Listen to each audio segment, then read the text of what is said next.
In Bhujangasana, the portion of the body from the toes to the umbilicus is on the floor, and the portion of the body from the waist to the head is raised with the help of the muscles of the back. Hence, the raised portion of the body looks like the raised hood of a cobra. Therefore, this asana is called Bhujangasana. In this pose, we are lying on the floor. The chest is on the floor in the relaxed manner.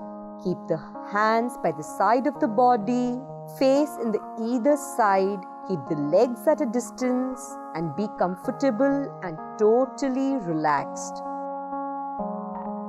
The contraindications are people suffering from severe backache or neck ache, acute abdominal problem like ulcers, appendicitis, hernia causing any acute pain. Refrain from practicing Bhujangasana.